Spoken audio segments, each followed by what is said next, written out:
Okay, now let's go to this, Revelation 12. Everybody look at Revelation 12 real quickly.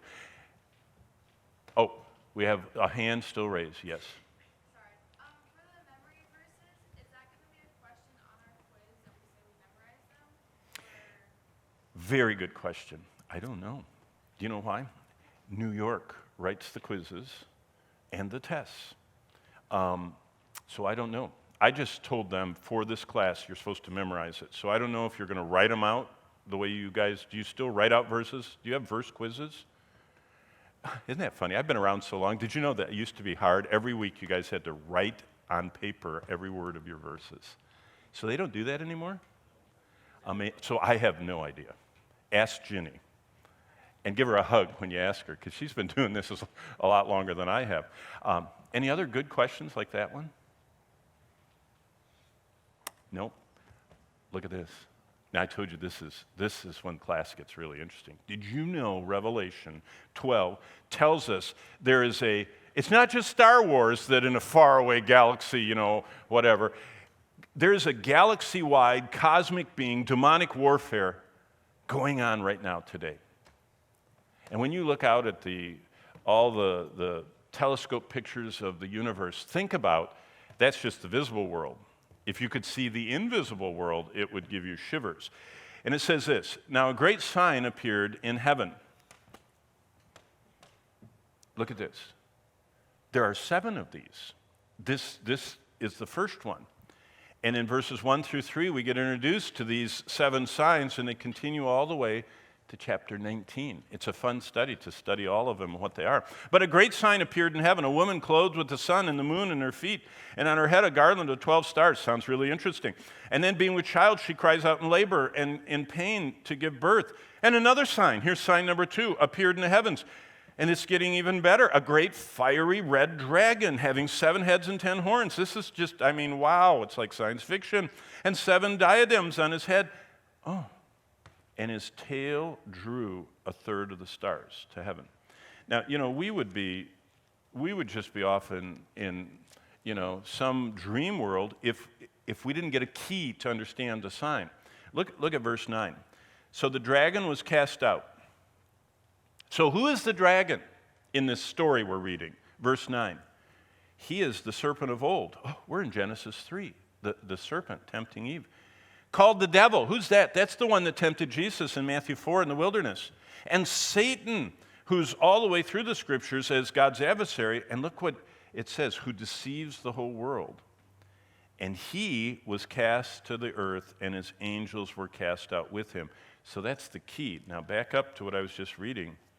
It says, verse 4, the dragon's tail drew a third of the stars of heaven and threw them to the earth. Verse 9 tells us the dragon is Satan, and the stars of heaven in this sign is the 1/3 of the angelic force. I showed all that to you yesterday. So God portrays Satan as a horrible dragon. God gives us these, the woman, the diadem of stars with the sun and the moon, and here's the 7-headed dragon taking a third of the stars. This is out of some Sunday school. They don't even do pictures like this anymore. I found it in some Sunday school literature picture. But this is kind of a representation of what we're reading. But what does it mean? Satan's involved in this long war against God. Satan has been against God from the beginning. You say, what do you mean by that? Well, look. He tried to corrupt Adam's line before the flood, and so God had to put all those angels involved in chains, and Peter tells us they're never going to get out. Then he tries to corrupt Abraham's seed. Do you remember Hagar that Abraham and Sarah picked up in Egypt? That was Satan's attempt to get the line not to be the pure line through Abraham, but to go through Ham. That's where the Egyptians are from, the Hamitic line instead of the Semitic line. Satan is trying to corrupt Adam's line, corrupt Abraham's seed. Then he sends the famine so Abraham would leave the promised land and his family and go to Egypt. Then in Egypt they tried to kill all the boys. Why? Because then the whole plan of God for Israel would stop. If you killed every male, there would be no hereditary successor to God's plan.